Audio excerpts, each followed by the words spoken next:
Hello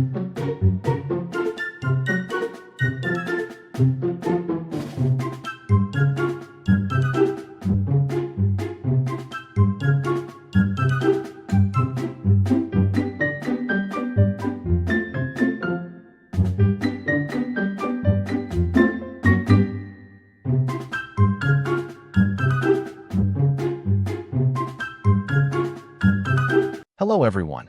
Today I will tell you a story.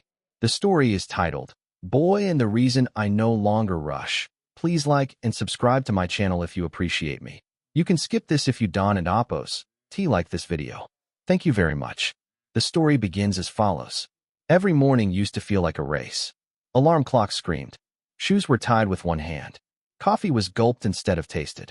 My mind was always 10 minutes ahead of my body, already worrying about traffic, deadlines, messages unanswered. I believed that moving fast meant living well. Then there was Boy.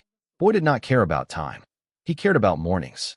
He would wake up before the alarm, stretch his short legs slowly, and roll onto his back like the world had all the time it needed.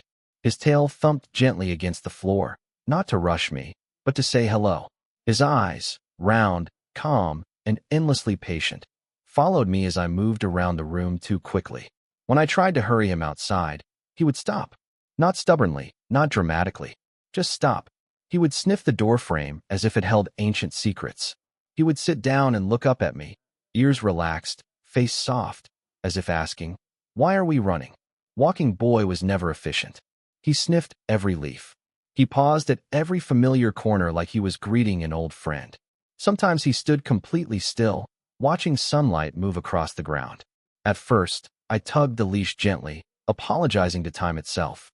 But Boy never pulled back. He just waited. And slowly, without noticing when it began, I started waiting too. I noticed the quiet of early streets, the sound of birds arguing over invisible things, the way the air felt cooler when I wasn't rushing through it. Boy's pace wasn't slow, it was intentional. And for the first time in years, my mornings felt less like a checklist and more like a beginning. Boy didn't teach me how to wake up earlier. He taught me how to wake up present. Life didn't magically become less busy. Work still piled up. Messages still buzzed. Responsibilities still lined up politely and impatiently at the same time. But something subtle changed in the way I moved through my days, and it always started with Boy. When I came home tired, Boy didn't greet me with excitement that demanded energy I didn't have. He greeted me with steadiness. A wag, not a jump. A look that said, "You're here? That's enough." If I collapsed onto the couch with my phone glowing in my hand, Boy would climb up beside me, rest his head on my leg, and breathe slowly. His chest rose and fell like a quiet reminder. Sometimes I'd scroll.